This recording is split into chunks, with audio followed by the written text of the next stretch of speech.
ಗುರುಗಳು ಒಂದು ಮಾತು ಹೇಳಿದ್ರು, ಗೋ ಸೇವೆ ಮಾಡ್ಬೇಕಪ್ಪ ಅಂತ. ಒಂದು ದಿನ ಒಂದು ಮಾತು ಹೇಳಿದ್ದೆ, ಪ್ರತಿನಿತ್ಯ ಒಂದು ಗೋವನ್ನು ತರಿಸ್ಬಿಟ್ಟು ಈ ದೇವಸ್ಥಾನದಲ್ಲಿ ಪ್ರತಿನಿತ್ಯ ಆ ಗೋವಿಗೆ ಸೇವೆ ನಡೆಯುವ ಹಾಗೆ ಮಾಡಿಬಿಟ್ರು. ಒಂದೇ ಮಾತು. ಅವರ ಗುರು ಭಕ್ತಿ ಶ್ರದ್ಧೆ ಈ ಸಂದರ್ಭದಲ್ಲಿ ನಾವೆಲ್ಲ ನೆನೆಸ್ಕೊಳ್ಬೇಕು. ಈಗ ಆ ಸ್ಥಾನವನ್ನು ಅವರು ಅಳಿಯವರು ತಗೊಂಡಿದ್ದಾರೆ ವಯಸ್ಸು ನಿಧಾನ. ಆ ವಯಸ್ಸಿನೊಳಗೆ ಅವರು ಎಷ್ಟು ಚಾತುರ್ಮಾಸ ಮಾಡ್ತಾರೆ ಏನೋ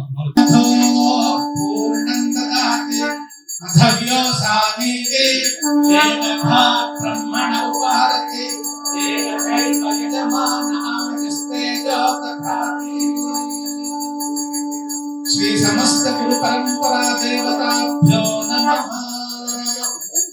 ಆನಂದ ಮಂಗಳ ನೀರಾಜನಂ ದರ್ಶಯಾಮಿ.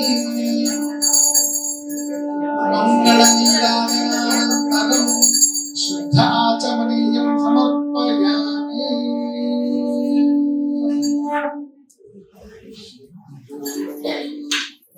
ಸಹಸ್ರಶೀರ್ಷಂ ದೇವಂ ವಿಶ್ವಾಕ್ಷಂ ವಿಶ್ವಶಂಭುವಂ ವಿಶ್ವನಾರಾಯಣಂ ದೇವಂ ಅಕ್ಷರಂ ಪರಮಂ ಪದಂ ವಿಶ್ವತಃ ಪರಮಾಂ ನಿತ್ಯಂ ವಿಶ್ವನಾರಾಯಣಂ ಹರಿಂ ವಿಶ್ವಮೇವೇದಂ ಪುರುಷಸ್ತತ್ ವಿಶ್ವಮುಪಜೇಗತೆ ಅತಂ ವಿಶ್ವಸ್ಯಾತ್ಮೇಶ್ವರಂ ಶಾಶ್ವತಂ ಶಮತ್ಯಂ ನಾರಾಯಣಂ ಮಹಾಜ್ಞೇಯಂ ವಿಶ್ವಾತ್ಮಾನಂ ಪರಾಯಣಂ ನಾರಾಯಣ ಪರೋ ಜ್ಯೋತಿರಾತ್ಮ ನಾರಾಯಣ ಪರಃ ನಾರಾಯಣ ಪರಂ ಬ್ರಹ್ಮದತ್ವಂ ನಾರಾಯಣ ಪರಃ ನಾರಾಯಣ ಪರೋ ಧ್ಯಾತಾಭ್ಯಾಂ ನಾರಾಯಣ ಪರಃ ಜಗತ್ ಸರ್ವಂ ದೃಶ್ಯತೆ ಶ್ರೂಯತೆ ವಾ ಅಂತರ್ಬಹಿಷ್ಠ ತತ್ ಸರ್ವಂ ವ್ಯಾಪ್ಯ ನಾರಾಯಣ ಸ್ಥಿತಃ ಅನಂತಮವ್ಯಯಂ ಅತಿಂ ಸಮುದ್ರೇಂತಂ ವಿಶ್ವಶಂಭುವಂ ಪದ್ಮಕೋಶಪತಿಕಾಶಂ ಹೃದಯಂ ಚಾಪ್ಯಧೋಮುಖಂ ಅಧೋವಿಷ್ಟ್ಯಾವತಸ್ಯಾಂ ತೇನಾಭ್ಯಾಂ ಪ್ರತಿಷ್ಠತೆ ಜ್ವಾಲಮಾಲಾಕಂ ಭಾತಿ ವಿಶ್ವಸ್ಯಾಯತನಂ ಮಹತ್ ಸಂತನಯಶಯ.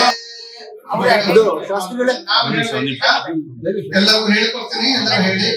ನಿವಸಂತು ಸುಖೇನಾತ್ರ ಗಮಿಷ್ಯಾಮಃ ಕೃತಾರ್ಥತಾ ಯಥಾಶಕ್ತಿ ಚ ಶುಶ್ರೂಷಾ ಕರಿಷ್ಯಾಮಿ. ಇವತ್ತು ಗುರು ಪೂರ್ಣಿಮೆ. ಪರಮ ಪವಿತ್ರವಾಗಿರ್ತಕ್ಕಂಥ ಕೋದಂಡರಾಮನ ಸನ್ನಿಧಿಯಲ್ಲಿ ಈ ಒಂದು ಜಯನಗರ 2ನೇ ಬ್ಲಾಕ್ ಕೋದಂಡರಾಮ ದೇವಸ್ಥಾನದ ಒಂದು ಪರಮ ಪವಿತ್ರವಾಗಿರ್ತಕ್ಕ ಸನ್ನಿಧಿಯಲ್ಲಿ ನಾವು ಇವತ್ತು ಲೋಕದಾನಾರ್ಥವಾಗಿ ಈ ಗುರು ಪರಂಪರೆಯ ಪೂಜೆಯನ್ನ, ವ್ಯಾಸ ಪೂಜೆಯನ್ನ ಈ ಗುರು ಪೂರ್ಣಿಮೆ ದಿವಸ ಮಾಡಿದ್ದೇವೆ. ಗುರು ಪೂರ್ಣಿಮೆ ಅಂದ್ರೆ ಏನು ನೋಡಿ, ಮನುಷ್ಯರಾಗಿರ್ತಕ್ಕಂಥ ಎಲ್ಲರೂ ಕೂಡ ಯಾರಿಂದ ಉಪಕಾರವನ್ನ ಪಡ್ಕೊಂಡಿರ್ತಾರೋ ಆ ಉಪಕಾರವನ್ನ ಅವರು ಸ್ಮರಿಸಬೇಕಾಗಿರುವುದು ಅವರ ಆದ್ಯ ಕರ್ತವ್ಯ ಎನ್ನುವುದ ತತ್ವವನ್ನ ಎಲ್ಲರಿಗೂ ನೆನಪಿಸಿಕೊಡುವಂತಹ ಒಂದು ಶುಭ ದಿನ ಈ ಗುರು ಪೂರ್ಣಿಮೆ. ಭಾರತೀಯ ಸಂಸ್ಕೃತಿಯಲ್ಲಿ ಗುರು ಅಂತಂದ್ರೆ ಜ್ಞಾನ ಸ್ವರೂಪ. ನಮ್ಮೆಲ್ಲರ ಬದುಕಿಗೆ ಜ್ಞಾನವೇ ನಿಜವಾದ ಬೆಳಕಾಗಿದೆ. ಜ್ಞಾನ ಇಲ್ಲದೆ ಬದುಕಿಲ್ಲ. ಆದ್ದರಿಂದ ಪ್ರತಿಯೊಬ್ಬ ಮನುಷ್ಯನೂ ಕೂಡ ಜ್ಞಾನ ಪರಂಪರೆಯನ್ನ ಕೊಟ್ಟಿರ್ತಕ್ಕಂತಹ ಋಷಿಗಳಿಗೆ, ಗುರು ಹಿರಿಯರಿಗೆ ಪ್ರತಿಯೊಬ್ಬ ಮನುಷ್ಯನು ಆಭಾರಿಯಾಗಿರ್ತಾನೆ, ಋಣಿಯಾಗಿರ್ತಾನೆ. ಆದ್ದರಿಂದ ಯಾರು ತನ್ನ ಬದುಕಿಗೆ ಜ್ಞಾನವನ್ನು ತುಂಬಿರ್ತಾರೋ, ಯಾರು ತನ್ನ ಬದುಕಿಗೆ ಜ್ಞಾನವನ್ನು ತುಂಬಿ ಬದುಕನ್ನ ಅರ್ಥಪೂರ್ಣವಾಗಿ ನಡೆಸಲು ಪ್ರೇರಣೆಯನ್ನು ಕೊಟ್ಟಿರ್ತಾರೋ ಅಂತಹ ಗುರು ಪರಂಪರೆಯನ್ನ, ಋಷಿ ಪರಂಪರೆಯನ್ನ ಸ್ಮರಿಸಬೇಕಾಗಿರ್ತಕ್ಕಂಥದ್ದು ಪ್ರತಿಯೊಬ್ಬರ ಆದ್ಯ ಕರ್ತವ್ಯವಾಗಿದೆ. ಅದಕ್ಕಾಗಿ ಭಾರತೀಯ ಸಂಸ್ಕೃತಿಯಲ್ಲಿ ಹೀಗೆ ನಮ್ಮ ಬದುಕಿಗೆ ಜ್ಞಾನದ ಬೆಳಕನ್ನು ತುಂಬಿ ಬದುಕಿಗೆ ಅರ್ಥವನ್ನ, ಬದುಕಿಗೆ ಪರಮಾರ್ಥವನ್ನ ತಿಳಿಸಿಕೊಟ್ಟು ನಾವು ಉತ್ತಮ ರೀತಿಯಲ್ಲಿ ಮನುಷ್ಯರಾಗಿ ಬದುಕಲಿಕ್ಕೆ ಯಾವ ಜ್ಞಾನದ ಬೆಳಕು ಬೇಕೋ ಅದನ್ನ ನಿರಂತರವಾಗಿ ನಮಗೆ ನೀಡ್ತಾ ಇರತಕ್ಕಂತಹ ಗುರು ಪರಂಪರೆಯನ್ನು, ಹಾಗೆಯೇ ಋಷಿ ಪರಂಪರೆಯನ್ನು ಧನ್ಯವಾದ ಪೂರ್ವಕವಾಗಿ, ಕೃತಜ್ಞತಾ ಪೂರ್ವಕವಾಗಿ, ಭಕ್ತಿ ಪೂರ್ವಕವಾಗಿ, ಶ್ರದ್ಧಾಪೂರ್ವಕವಾಗಿ ಸ್ಮರಿಸಿಕೊಳ್ತಕ್ಕಂತಹ ಶುಭ ದಿನವೇ ಈ ಗುರು ಪೂರ್ಣಿಮೆ. ನಮ್ಮ ಭಾರತೀಯ ಸಂಸ್ಕೃತಿಯಲ್ಲಿ ಭಾರತೀಯ ಸಂಸ್ಕೃತಿಗೆ ಸೇರಿದ ವೈದಿಕ, ಶೈವ, ವೈಷ್ಣವ, ಆಗಮ, ಶಾಕ್ತ, ವೀರಶೈವ ಲಿಂಗಾಯತ, ಜೈನ, ಬೌದ್ಧ, ಸಿಖ್ ಇವರೆಲ್ಲರೂ ಸಹ ಅವರವರ ಸಂಪ್ರದಾಯಕ್ಕೆ ಅನುಸಾರವಾಗಿಯೇ ಈ ಗುರು ಪೂರ್ಣಿಮೆಯನ್ನ ಅತ್ಯಂತ ಶ್ರದ್ಧಾಭಕ್ತಿಯಿಂದ ಅನಾದಿ ಕಾಲದಲ್ಲೂ ಆಚರಿಸುತ್ತಾ ತಮಗೆ ಜ್ಞಾನವನ್ನು ಕೊಟ್ಟಿರತಕ್ಕಂತಹ ಗುರು ಪರಂಪರೆಯನ್ನ ಕೃತಜ್ಞತಾಪೂರ್ವಕವಾಗಿ ಸ್ಮರಿಸತಕ್ಕಂತಹ ಪರಿಪಾಠ ನಮ್ಮ ಭಾರತೀಯ ಸಂಸ್ಕೃತಿಯಲ್ಲಿ ಇದೆ. ಅದಕ್ಕನುಗುಣವಾಗಿ ಈ ದಿನ ಈ ವಿಶ್ವಾಸ ನಾಮ ಸಂವತ್ಸರದ ಗುರು ಪೂರ್ಣಿಮೆ ಈ ಒಂದು ಚಾತುರ್ಮಾಸದ ರಥದ ಆರಂಭದ ಸಂಕೇತವಾಗಿ ಈ ರಾಮದೇವರ ಸನ್ನಿಧಿಯಲ್ಲಿ ನಾವು ಮಾಡಿದ್ದೇವೆ. ಇವತ್ತು ವ್ಯಾಸ ಪೂಜೆಯೂ ಕೂಡ ಹೌದು. ನಮ್ಮ ಭಾರತೀಯ ಸಂಸ್ಕೃತಿಯಲ್ಲಿ ವ್ಯಾಸ ಮಹರ್ಷಿಗಳಿಗೆ ಅತ್ಯಂತ ಮಹತ್ವದ ಸ್ಥಾನ ಇದೆ. ಇವತ್ತು ವ್ಯಾಸ ಮಹರ್ಷಿಗಳ ಜನ್ಮ ಜಯಂತಿ. ಎಲ್ಲ ಗುರುಗಳಿಗೂ ಗುರು ಸ್ಥಾನದಲ್ಲಿದ್ದಾರೆ ನಮ್ಮ ವ್ಯಾಸ ಮಹರ್ಷಿಗಳು.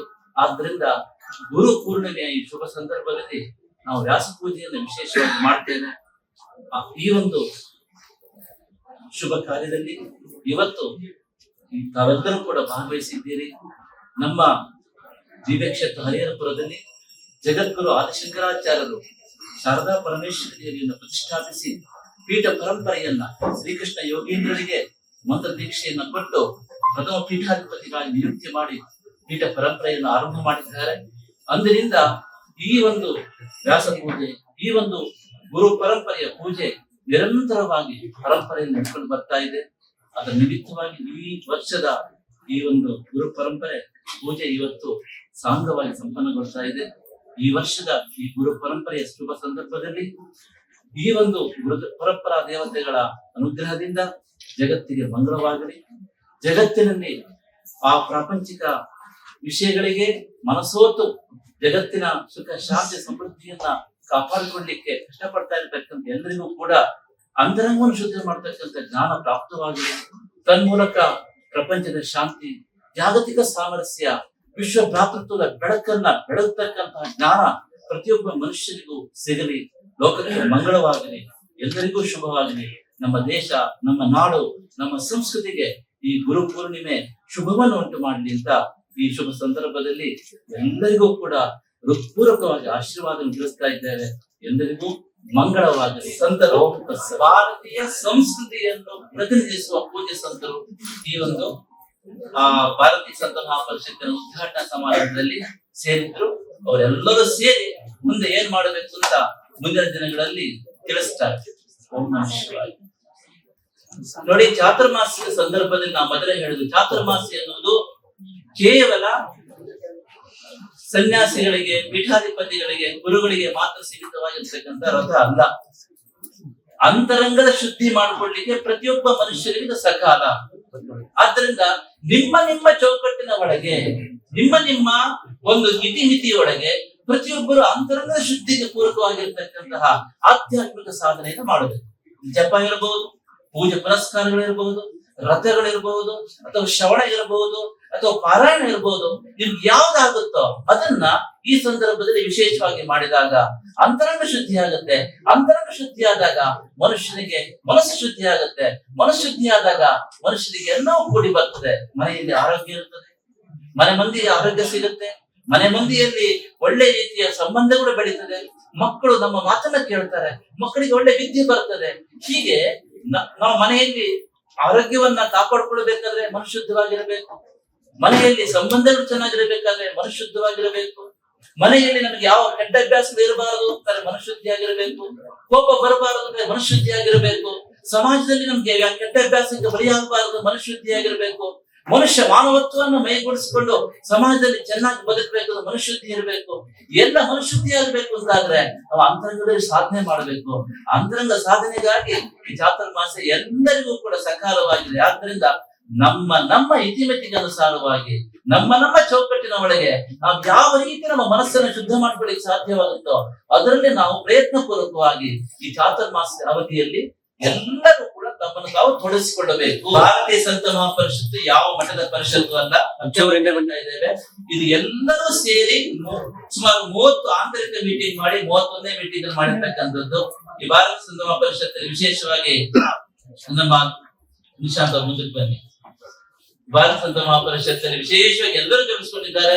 ನಮ್ಮ ಶಶಾಂಕ್ ಆಚಾರ್ಯರು ವಿಶೇಷವಾಗಿ ಸಂಯೋಜಕರಾಗಿ ಕೆಲಸ ಮಾಡ್ತಾ ಇದ್ದಾರೆ. ಹಾಗೆ ಆಕಾಶ್ ವಿಶ್ವಾಮಿತ್ರರು ಕೆಲಸ ಮಾಡ್ತಾ ಇದ್ದಾರೆ ಸಂಯೋಜಕರಾಗಿ. ಹಾಗೆ ನಮ್ಮ ನಿಶಾಂತ್ ಅವರು ಕೂಡ ಇದಕ್ಕೆ ಸಂಯೋಜಕರ ಕೆಲಸ ಮಾಡ್ತಾ ಇದ್ದಾರೆ. ಹೀಗೆ ಇದು ಸಮಸ್ತ ಭಾರತೀಯ ಸಮಾಜವನ್ನು ಪ್ರತಿನಿಧಿಸುವ ಟೋಟಲ್ ಈಕ್ವಾಲಿಟಿ, ಎಲ್ಲ ಸಮಾನ ಸಂತರನ್ನು ಸಮಾನವಾಗಿ ಸ್ವೀಕಾರ ಮಾಡ್ತಕ್ಕಂತಹ ಪರಿಷತ್ತು ಆಗಿದೆ. ಆದ್ದರಿಂದ ಎಲ್ಲರೂ ಕೂಡ ಸೇರಿ ಇದನ್ನ ಮಾಡ್ತಾ ಇದ್ದೇವೆ. ಮುಂದಿನ ದಿನಗಳಲ್ಲಿ ಭಾರತೀಯ ಸಂಸ್ಕೃತಿಯನ್ನ ವಿಶ್ವದ ಕಲ್ಯಾಣಕ್ಕಾಗಿ ಸದೃಢಗೊಳಿಸುವ ನಿಟ್ಟಿನಲ್ಲಿ ನಾವು ಹಲವಾರು ಯೋಜನೆಗಳನ್ನ ಹಾಕೊಂಡಿದ್ದೇವೆ. ಇದು ಕಾರ್ಯಾಚರಣೆಯನ್ನ ಮುಂದಕ್ಕೆ ಇಟ್ಟುಕೊಂಡು ಮಾಡ್ತಕ್ಕಂಥ ಪರಿಷತ್ತಾಗಿದೆ. ನಾವು ಸದ್ಯದಲ್ಲಿ ಕೆಲಸ ಮಾಡಿ ತಮ್ಮ ಬಳಿಗೆ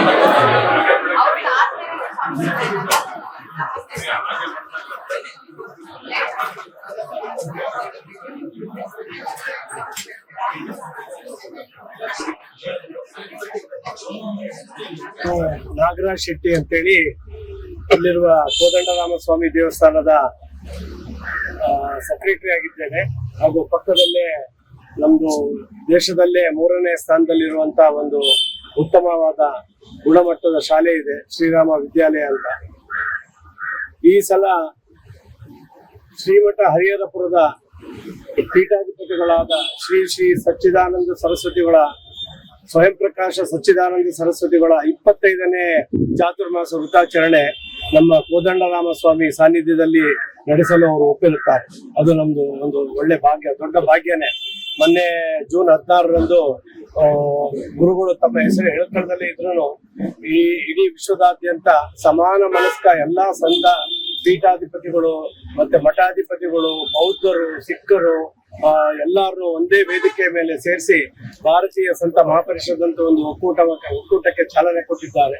ಆ ಪರಿಷತ್ತಿನ ಮೂಲ ಉದ್ದೇಶ ಭಾರತದ ಸಂಸ್ಕೃತಿಯನ್ನು ಎತ್ತಿ ಹಿಡಿಯುವುದು, ಅದರ ಮೌಲ್ಯಗಳನ್ನು ಮತ್ತೆ ಮೇಲಕ್ಕೆ ತಂದು ನಮ್ಮ ಯುವ ಪೀಳಿಗೆ ಚೆನ್ನಾಗಿ ಬಾಳ್ಬೇಕು, ಅವ್ರಿಗೂ ಎಲ್ಲ ಸದಾವಕಾಶಗಳು ಸಿಗ್ಬೇಕು.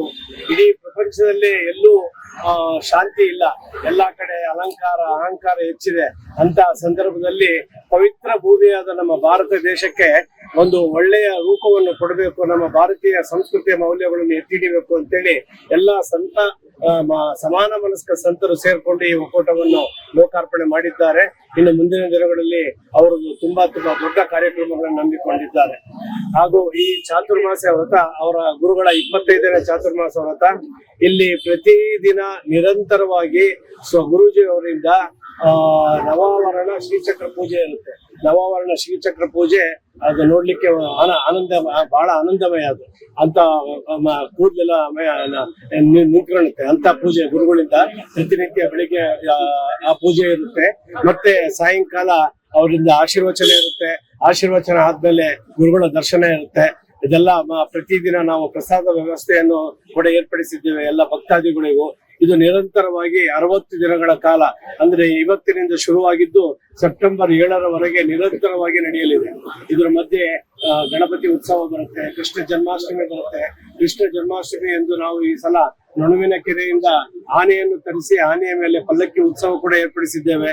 ಅದಾದ್ಮೇಲೆ ರಥೋತ್ಸವ ಕೂಡ ಇದೆ. ಹೀಗೆ ನಾನಾ ಕಾರ್ಯಕ್ರಮಗಳನ್ನು ಹಮ್ಮಿಕೊಂಡು ಈ ಸಲದ ಚಾತುರ್ಮಾಸ ವೃತವು ಐತಿಹಾಸಿಕ ಚಾತುರ್ಮಾಸ ಆಗ್ಬೇಕು ಇಲ್ಲಿ ಅಂತ ಹೇಳಿ ಯೋಜನೆಯನ್ನು ಹಾಕಿಕೊಂಡಿದ್ದೇವೆ. ಕೃಷ್ಣ ಗುರುದೇವ ಮಹೇಶ್ವರ ಗುರು ಸಾಕ್ಷಾತ್ ಪರಬ್ರಹ್ಮ ತಸ್ಮೈ ಶ್ರೀ ಗುರವೇ ನಮಃ. ದಿವ್ಯ ಕ್ಷೇತ್ರ ಹರಿಹರಪುರದ ಶ್ರೀ ಆದಿಶಂಕರಾಚಾರ್ಯ ಶಾರದಾ ಲಕ್ಷ್ಮೀ ನರಸಿಂಹ ಪೀಠದ ಪರಮ ಪೂಜ್ಯ ಶ್ರೀಮದ್ ಜಗದ್ಗುರು ಶಂಕರಾಚಾರ್ಯ ಶ್ರೀ ಶ್ರೀ ಸ್ವಯಂ ಪ್ರಕಾಶ ಸಚ್ಚಿದಾನಂದ ಸರಸ್ವತಿ ಮಹಾಸ್ವಾಮಿಗಳವರ 25ನೆಯ ಚಾತುರ್ಮಾಸ್ಯ ವ್ರತಾಚರಣೆ ಈ ಬೆಂಗಳೂರಿನ ಈ ಜಯನಗರದ ಕೋದಂಡರಾಮಸ್ವಾಮಿ ದೇವಸ್ಥಾನದಲ್ಲಿ ಅತ್ಯಂತ ಭಕ್ತಿ ಶ್ರದ್ಧೆಗಳಿಂದ ಸಂಭ್ರಮ ವೈಭವ ಸಡಗರಗಳಿಂದ ನಡೀತಾ ಇದೆ. 2 ತಿಂಗಳ ಕಾಲ ನಡೆಯುವಂತಹ ಒಂದು ಮಹಾಪರ್ವ ಇದು. ಈ ಸಮಯದಲ್ಲಿ ಭಕ್ತಿಯ ಎಲ್ಲ ವಿಧಿವಿಧಾನಗಳು, ಸ್ತೋತ್ರ, ಪೂಜೆ, ಪಾರಾಯಣೆ, ಭಜನೆ, ಸತ್ಸಂಗ, ಉಪನ್ಯಾಸ, ಪ್ರವಚನ ಇದೆಲ್ಲ ಈ ಒಂದು ಏಕಕಾಲದಲ್ಲಿ 2 ತಿಂಗಳು ಇಲ್ಲಿ ಪ್ರತಿನಿತ್ಯ ನಡೀತದೆ. ವಿಶೇಷವಾಗಿ ಈ ಸಂದರ್ಭದಲ್ಲಿ ಚಾತುರ್ಮಾಸದಲ್ಲಿ ವಿಶೇಷ ಅಂತ ಹೇಳಿದ್ರೆ ಗುರು ದರ್ಶನ. ಆತ್ಮಜ್ಞಾನಿಗಳಾದಂತಹ ನಮಗೆ ಸನಾತನ ಭಾರತೀಯ ಸಂಸ್ಕೃತಿಯಲ್ಲಿ ಗುರುಗಳು ಅಂತ ಹೇಳಿದ್ರೆ ಸಾಕ್ಷಾತ್ ದೇವರೇ ನಮಗೆ. ಈ ಮಾತನ್ನ ಭಗವದ್ಗೀತೆಯಲ್ಲಿ ಕೃಷ್ಣ ಪರಮಾತ್ಮ ಹೇಳ್ತಾನೆ. ನಾನೇ ಗುರು ಸ್ವರೂಪದಲ್ಲಿ ಬರ್ತೇನೆ ಅಂತ. ಹಾಗಾಗಿ ಅಂತಹ ಗುರುವಿನ ದರ್ಶನ ನಾವು ಮಾಡುವುದು ಅತ್ಯಂತ ವಿಶೇಷವಾದದ್ದು. ಗುರುವಿನ ಸೇವೆಯನ್ನು ಮಾಡುವಂತಹದ್ದು ಅತ್ಯಂತ ವಿಶೇಷವಾಗಿದೆ. ಹಾಗಾಗಿ ನಾವು ಎಲ್ಲರಿಗೂ, ಸಮಸ್ತ ಸದ್ಭಕ್ತರಿಗೂ ಈ ಮೂಲಕ ಕರೆಯನ್ನು ಕೊಡ್ತಾ ಇದ್ದೇವೆ. ಬೆಂಗಳೂರಿನ ನಲ್ಲಿ ನಡೀತಾ ಇರುವಂತಹ ಈ ಒಂದು 25ನೇ ಚಾತುರ್ಮಾಸ್ಯ ವ್ರತಾಚರಣೆಯನ್ನು ಗುರುಗಳಲ್ಲಿ ಹಮ್ಮಿಕೊಂಡಿದ್ದಾರೆ. ಅನೇಕ ಅನುಷ್ಠಾನ, ವ್ರತ, ತಪಸ್ಸು ಇಲ್ಲಿ ನಡೆಯುತ್ತದೆ. ಹಾಗಾಗಿ ಎಲ್ಲರೂ ಬಂದು ಗುರುಗಳ ದರ್ಶನವನ್ನು ಮಾಡಬೇಕಾಗಿ ನಾವೆಲ್ಲ ಕರೆ ಕೊಡ್ತಾ ಇದ್ದೀವಿ. ಚಾತುರ್ಮಾಸ್ಯ ಸೇವಾ ಸಮಿತಿಯಿಂದ ಮತ್ತು ಶ್ರೀಮಠದ ಪರವಾಗಿ, ಶ್ರೀಮಠದ ಆಡಳಿತಾಧಿಕಾರಿಗಳ ಪರವಾಗಿ ನಾವು ಕರೆಯನ್ನು ಚಂದ್ರನ್ ಅಂತ ನನ್ನ ಹೆಸರು, ಆಡಳಿತಾಧಿಕಾರಿ ಶ್ರೀಮಠ. ಚಾತುರ್ಮಾಸದಲ್ಲಿ ಗುರುಗಳ ಸಂಕಲ್ಪ ತಗೊಂಡು ಪೂಜೆ, ಆವರಣ ಪೂಜೆ 60 ದಿವಸ ಮಾಡ್ತಾರೆ. ಗುರುಗಳ ದರ್ಶನ ಆದ್ರೆ ಮನುಷ್ಯನಿಗೆ ಅಜ್ಞಾನ ಫಸ್ಟ್ ಹೋಗುತ್ತೆ. ಮನುಷ್ಯ ಪ್ರಪಂಚಕ್ಕೆ ಬಂದಾಗ ಅಜ್ಞಾನದಿಂದ ಬರ್ತಾನೆ. ಗುರುಗಳ ದರ್ಶನ, ಗುರುಗಳ ಜೊತೆ ಇದ್ದು ಗುರುಗಳ ಸೇವೆ ಮಾಡಿದ್ರೆ ಅಜ್ಞಾನ ಇಂದ ಜ್ಞಾನ ಪಡಿತಾನೆ. ಆಮೇಲೆ ಗುರುಗಳ ಜೊತೆನೆ ಪರಿಪ್ರಶ್ನೆ ಮಾಡಿ ಹೇಳ್ತಾ ಇದ್ರೆ ವಿಜ್ಞಾನ ಗುರುಗಳು ಹೇಳ್ಕೊಡ್ತಾನೆ. ಸೊ ಅದರಿಂದ ಅಜ್ಞಾನದಿಂದ ಜ್ಞಾನ ಪಡೆದು, ಜ್ಞಾನದಿಂದ ವಿಜ್ಞಾನ ಪಡೆದು ಮೋಕ್ಷ ಪಡಿತಾನೆ. ಮೊದಲು ಗುರುಗಳ ದರ್ಶನ ಮಾಡಿ ಆ ಪ್ರೀತಿಯಿಂದ ಅವ್ರ ಸೇವೆ ಮಾಡಿದ್ರೆ ಗುರುಗಳು ಇದೆಲ್ಲ ಅವ್ರಿಗೆ ಪಾಲಿಸ್ತಾರೆ.